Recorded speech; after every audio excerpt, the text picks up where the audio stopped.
Okay, so we are having the group today, and we're going to talk about the decision model. There's a reason why we're going to talk about that. Last week we went a little bit into self-love, why that's important, how to practice it in a practical way, right? And how to get into alignment with our true selves and stick to that, and the importance of doing that. So this week I want to talk about what we call the decision method is what it's called. Um,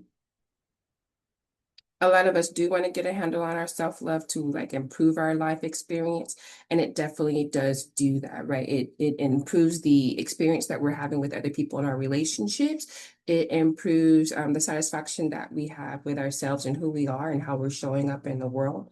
But that improvement does not always come without adversity, right? Or adverse experiences, things that we think or might classify as undesirable. As a matter of fact, those things are always going to be a part of our experience. That's what the law of polarity is, right? It's to help us understand that both good and bad will be occurring in our lives. And sometimes the things that are undesirable are working for our good, not working against us, right? So um, if we did not have bad, then we may not appreciate good. And if we didn't have good, we may not understand the detriments of bad, right? So they go hand in hand. Now, um, where self-love improves our experience, it's not preventing the things that may not feel so good, like boundaries, right? We're setting boundaries with people, and that may cause us to have either a change in the dynamic with our relationships, or maybe we are going to cut that relationship altogether, or maybe the other person decides not to engage with us or continue the relationship, right? And that still creates a feeling of grievance, a feeling of sadness, because it's something that we wanted in our lives. And even though it's not aligning perfectly, right? When we are focused on complete alignment with who we are and what we are, how we express ourselves, then everything that we're a part of may not fit into that picture, right? And so we have those moments of grievances. Um, Even though aligning create something that's positive for us. Does that make sense? Okay, so we have to face that decision to choose, do we want to align or do we want to continue in the particular experience that we're having? Do we want to continue in this vibration? Do we want to continue with tears or holes in our aura, right? Or do we want to repair them? And each of those decisions are building or breaking down our aura, right? I might talk about more of that today. I don't know if we're going to have time. If we do, then I will. If not, then maybe we'll just carry it over to the next meeting. Okay. So just a reminder that this meeting is recorded. If you would like the replays or you would want to share it with someone, you can access it on YouTube, or they can sign up for the meetings. If they're not able to make it, they can register, and then replays are sent to everyone who registered. Okay. And that's at Eventbrite where you register anytime, and then you'll get that replay usually about 48 hours after the actual meeting day. It's usually by Wednesday. So let's go ahead and proceed and follow up with self-love and talk about the power of decision. Okay. Let me get you guys. Let me share my screen really quick. Get you a presentation. One, two. Okay, so hopefully everybody can see that. Is that a yes? Okay. So today's topic is the power of decision. And we are exploring that topic because decision, being able to decide, is one of the most powerful forces we have. And I've said that before. Once you decide, then everything is flowing from there. We often have difficulty because we're stuck. we're stagnant in some way. Either we're not sure if we want to lose this relationship. We're not sure if we make this move, how someone else is going to feel. We're not sure if we're actually capable of doing this thing, right? So there's some type of indecision, something that doesn't feel solid, something that doesn't feel 100% to us, right? But if we knew that something was 100%, then we would move forward. Okay. When we make decisions, though, it sets energy in motion and it facilitates our desired reality towards what we've envisioned. Okay. Whatever our desire might be. We might better know it as, or people refer to it as like the law of attraction or attracting things or being able to match the energy of what we want.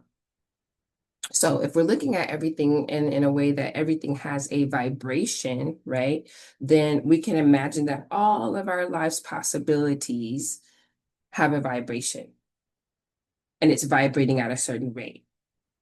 Okay, and the decisions that we make somehow match you to a particular experience. There's a movie called Sliding Door. I want to say that's Gwyneth Paltrow. I want to say who's in that movie, but it kind of illustrates that, right? There's a split second. There's something happening in the day, and the movie kind of does a fork in the road at a point where she is getting onto I think it's a subway or some type of train, right? So then we follow her life and what happens, the sequence of events, if she makes it onto that train, and then we follow her life in the sequence of events when she misses that train. And again, it's just a split second that changes the chain of events, the chain of decisions that are being made based on what's presented in her reality at that time. Okay. So the same thing is happening. But what's interesting is as we watch this movie, both realities exist at the same time. It's just what decisions are being made to match the experience. So I hope that's making sense. All right.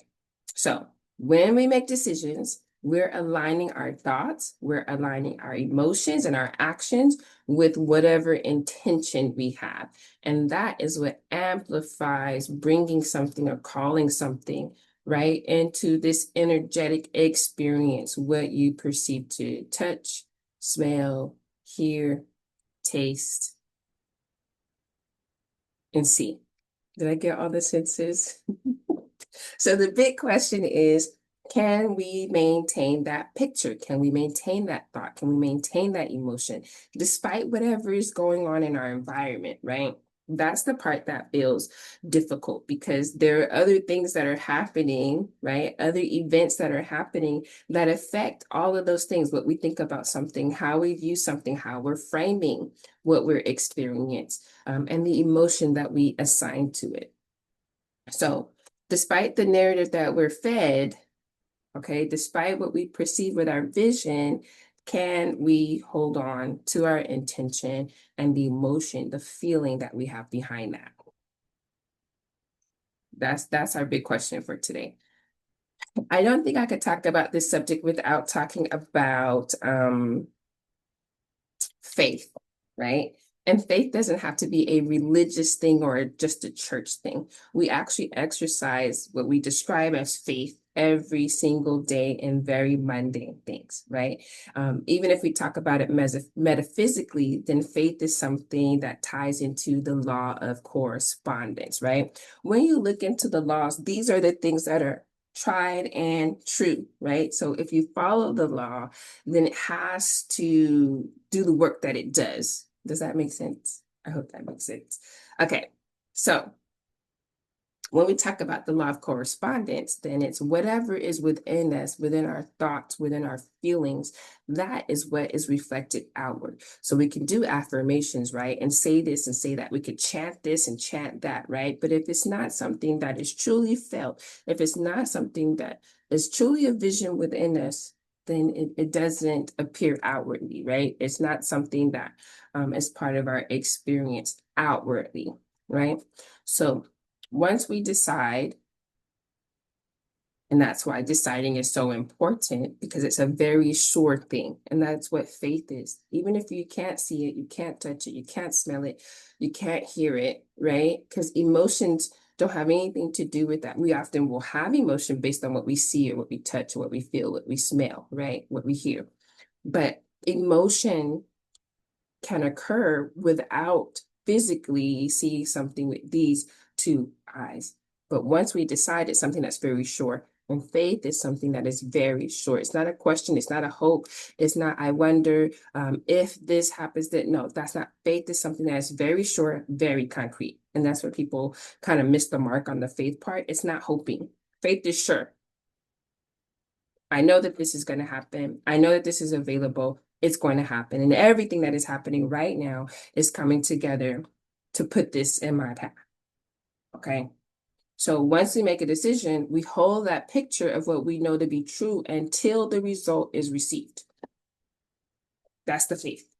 Okay.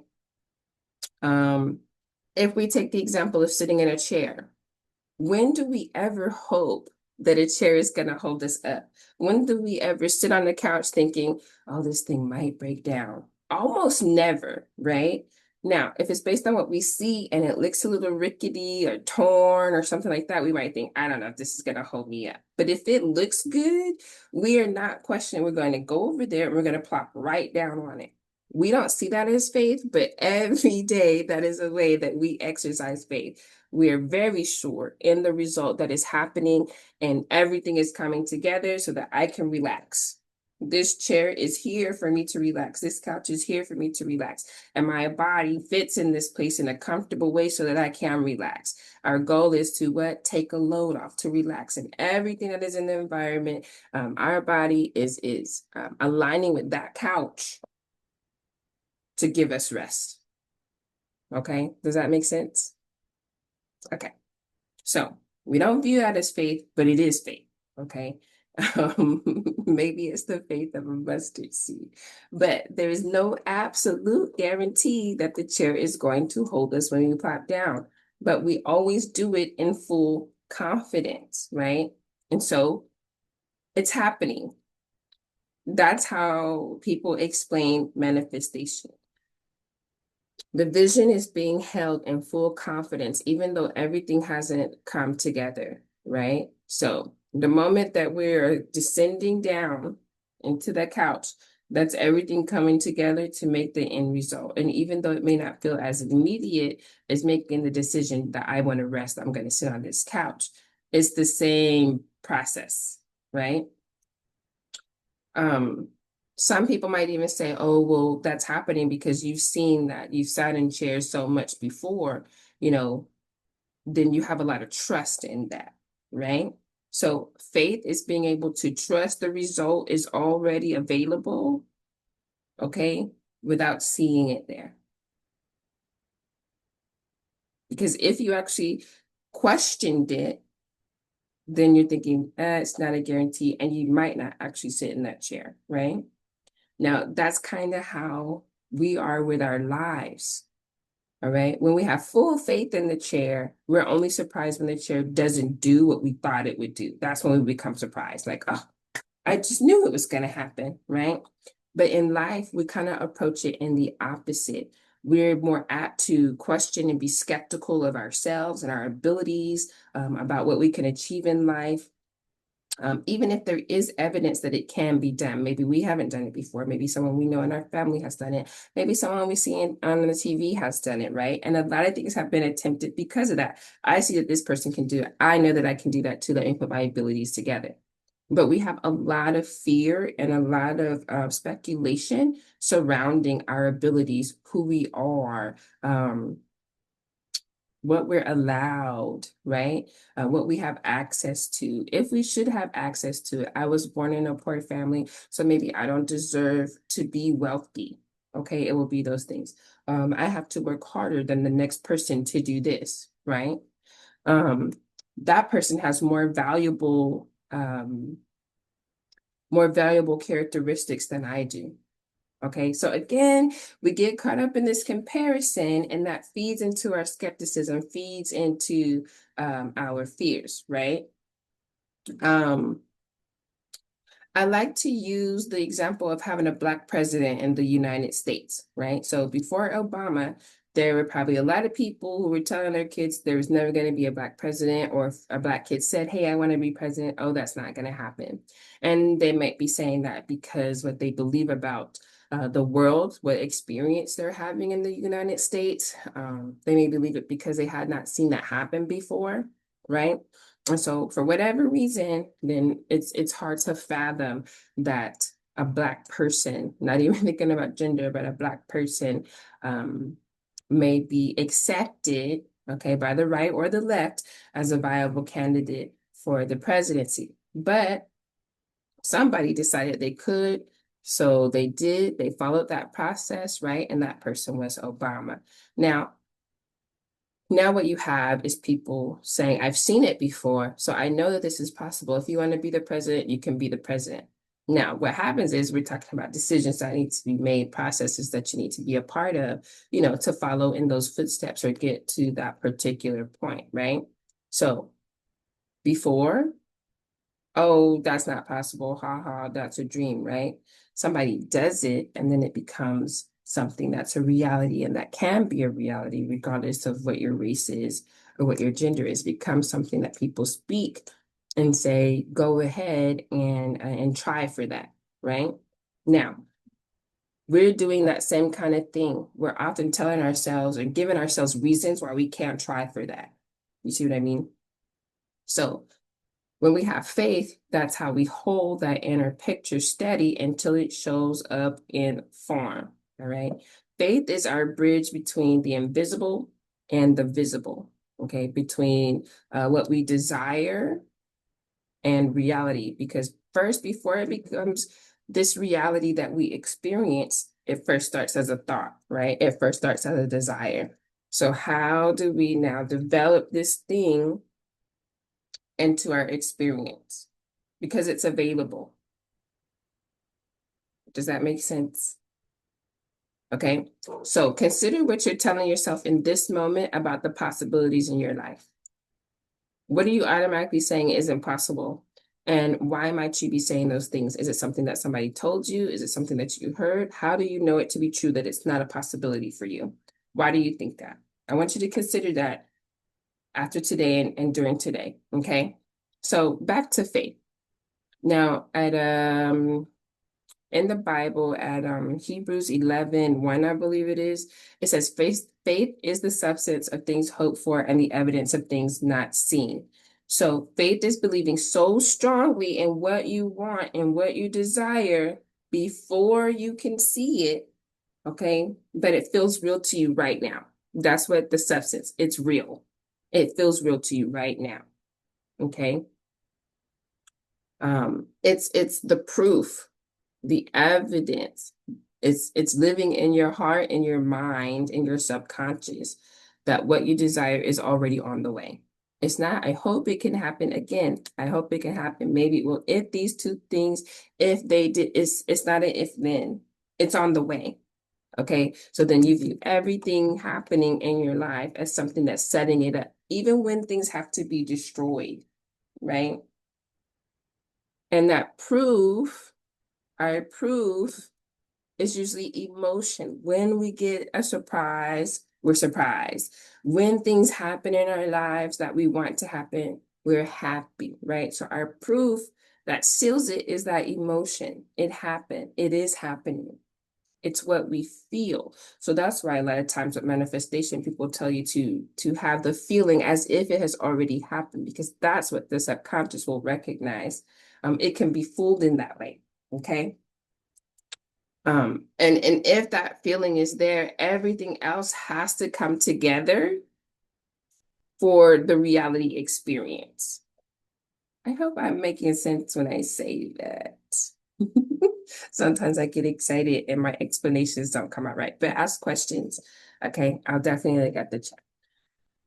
So, what does that have to do with deciding? Okay, well, when we're talking about the power of making a decision, right, of deciding, then we have to look at faith and what it really means in that process. Okay, so the substance, it's a form, right?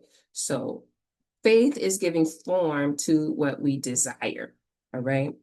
Um, it's like clay or putty if we're the sculptor.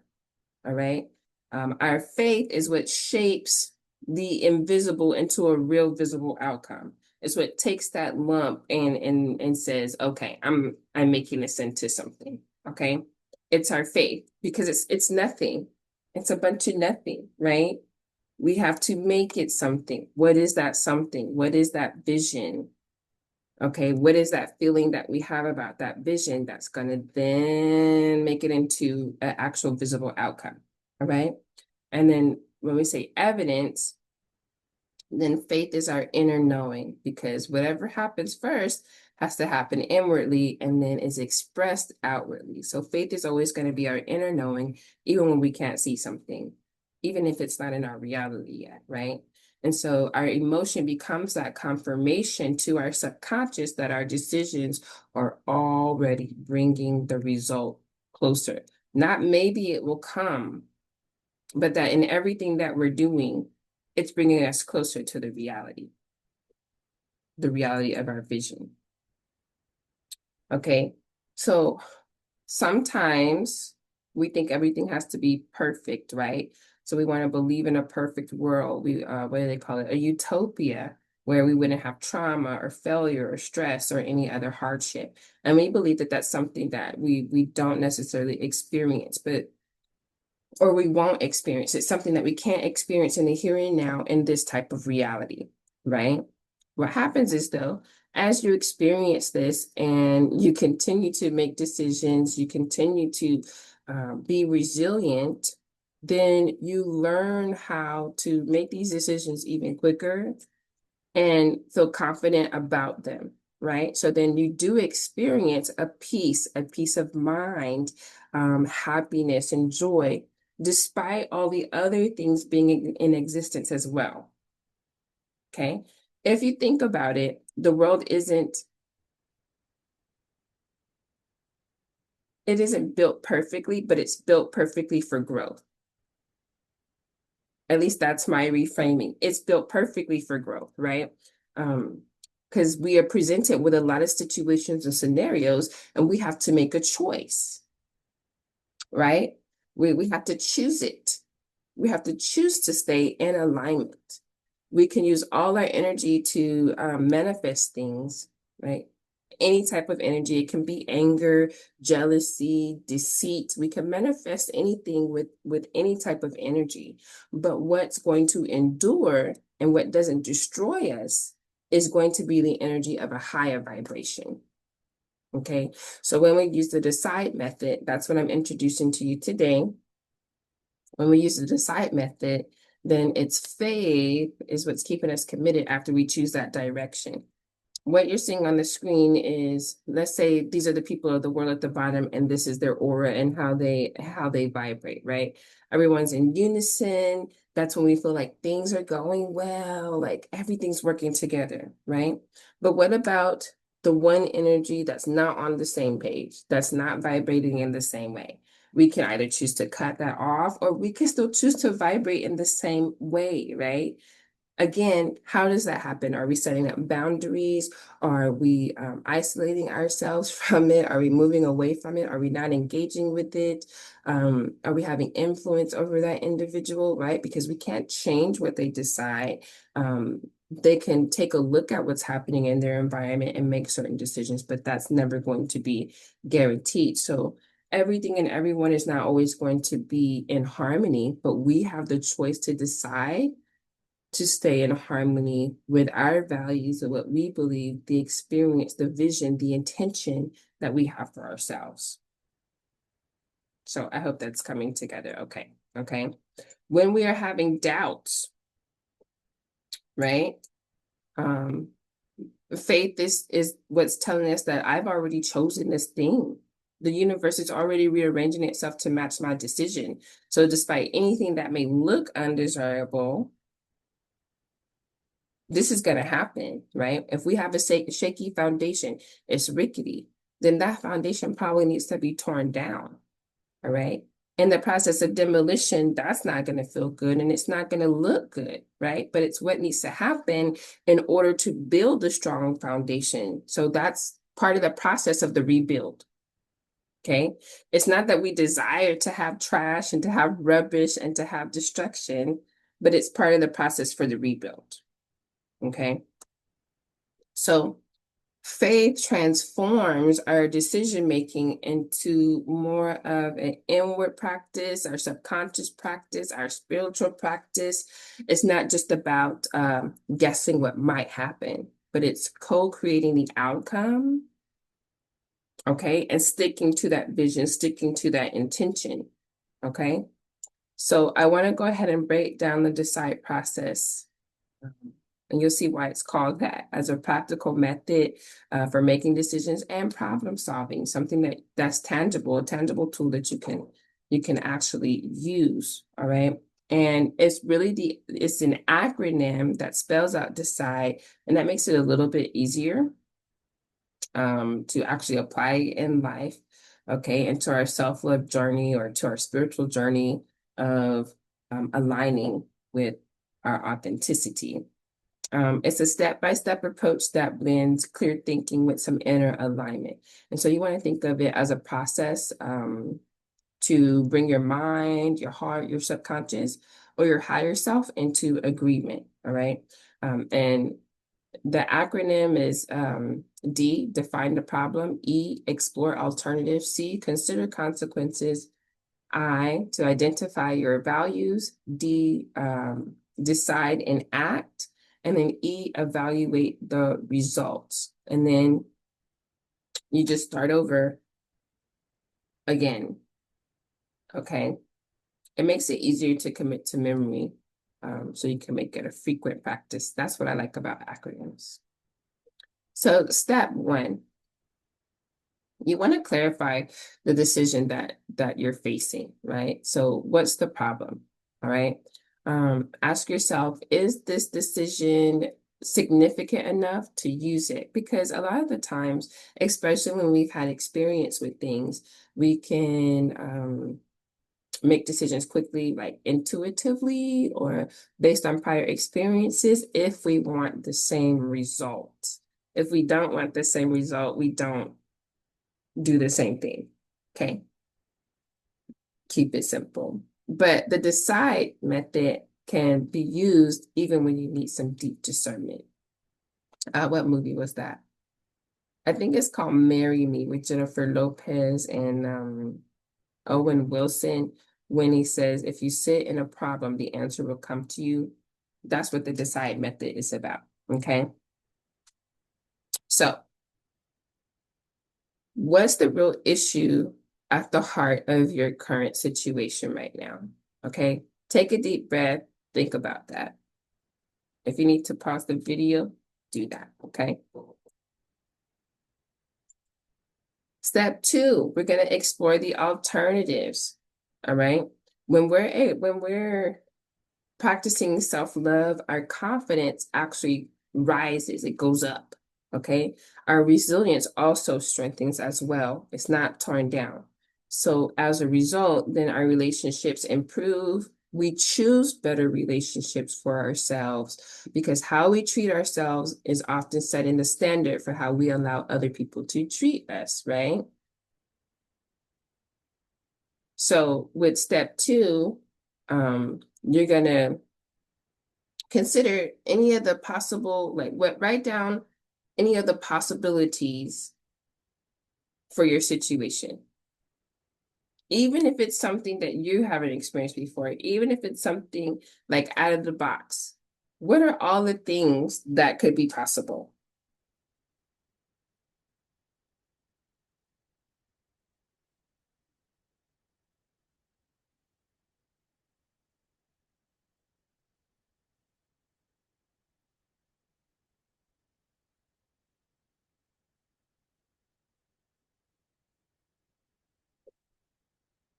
Wait, let me pause this recording really quick.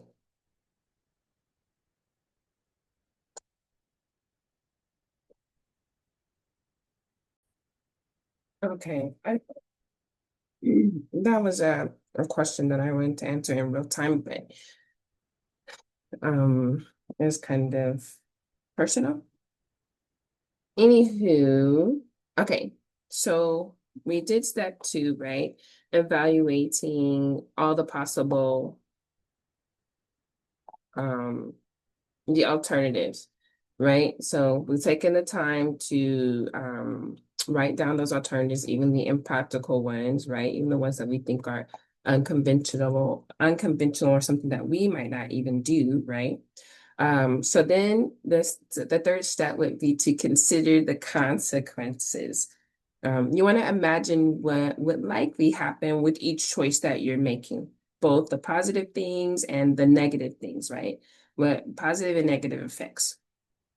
So separate what you hope would happen from what is realistically probable. Okay. So be realistic.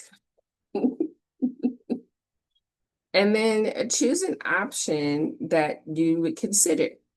Okay, what's the most viable option that you're considering at this time?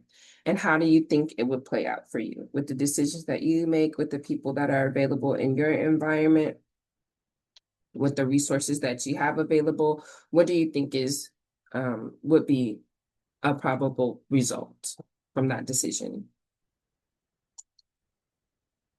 So then we have step 4, identify the values, right? Once again, our values are coming into play, all right? This is the part where metaphysics is meeting psychology, because decisions made out of alignment with our values are going to create inner conflict, right? And that's where we're not experience peace. That's where we're not experience happiness. That's where we're not experiencing joy, right? So, so you want to consider your long-term goals, your personal and cultural beliefs, your health, your safety, your self-respect, your respect for other people, right? How you value the people in your life. So you want to consider all of those things. So take a moment, and then out of all of the options that you put down, circle the options that feel most aligned with who you are, with your true self, your authentic self, your highest self. Okay, even if those options might feel comfortable or a little bit scary, even if it's pushing you out of the comfort zone. Okay.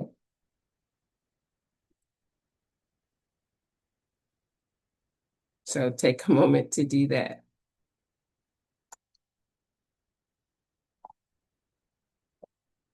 Step 5 is about choosing the decision and acting, right? Choosing a course of action and acting. So use the information that you put together and then decide what's going to be the best path for you.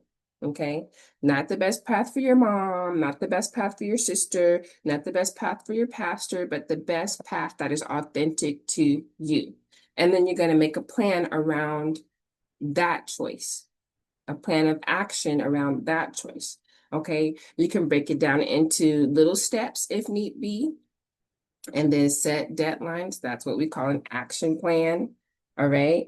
And so take the time, stop the video, um, take the time to write down what your decision is, right? And then break it down into steps if that needs to happen. And then decide what step can you take in the next 24 hours or at the most in this next week. Okay. How can you jump off? How can you jumpstart your action plan? And then our last step is to evaluate the results. All right. After you've completed your actions, even if it's about looking at each step of the way, right? Then reflect on the outcome.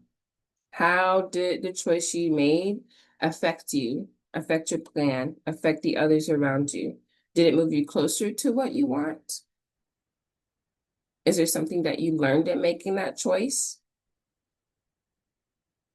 Okay, so it's about just taking those things in.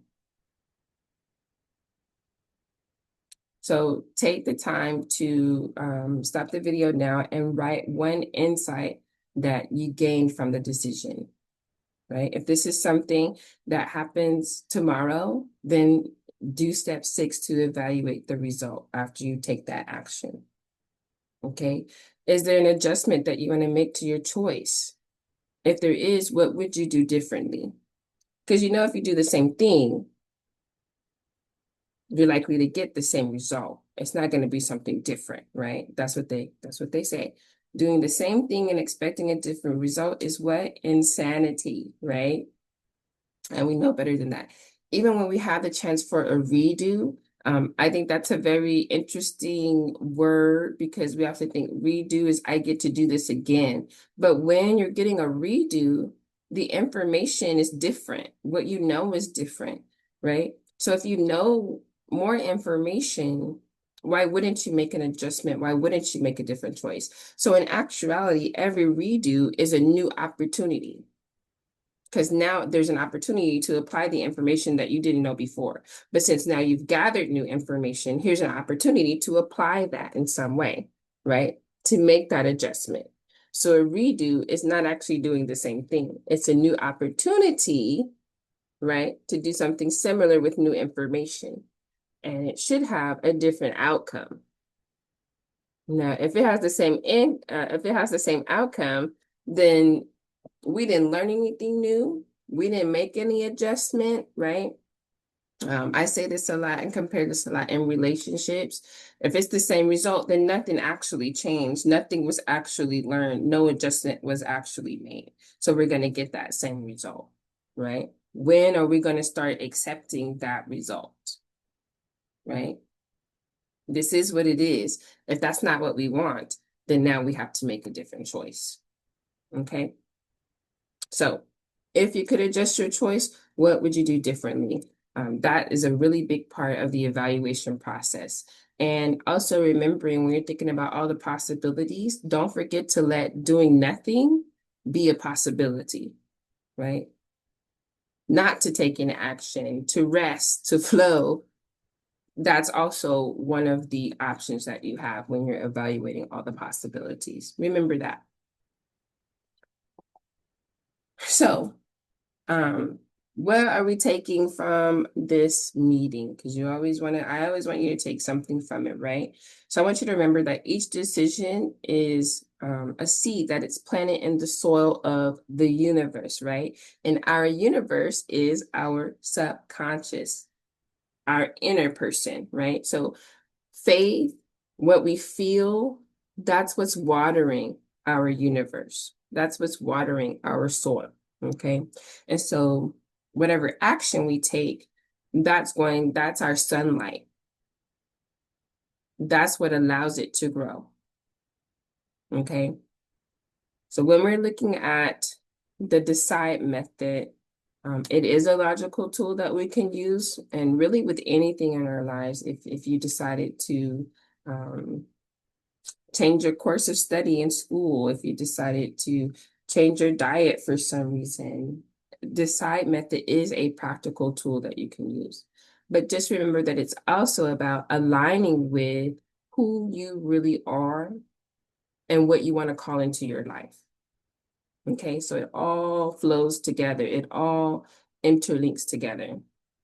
And as we close, I want you to take a deep breath and think about one decision that you are making right now. Can you imagine the best possible outcome and hold that vision in your heart, okay, and in your mind as if it was already true? That's my challenge for you today. Okay, what does faith look like in your situation? Is it going to be about trusting? Is it going to be about having patience? Is it going to be about having the courage to follow through, to take action? Okay. Each decision is a seed that's planted in the soul of your subconscious. And so your faith is watering it. Your action is the sun shining and allowing it to grow. All right. So I am going to close the meeting on that reflection note, and I'll open discussion right now. We have a few more minutes, so any discussion, questions, reflections on the information that we just talked about, let's open the floor. And I want to thank everyone else. If you're watching the replay, meetings are on Sundays, 11 a.m. and 12:30 p.m. Central Standard Time, so you do have to adjust that to your time zone. Okay, there's a lot of free things to be able to do that. If you're not able to make the live meeting, then go ahead and register for whatever dates, and then you'll receive the replay for those. All right, so let's jump into our discussion. We will stop the recording at this time.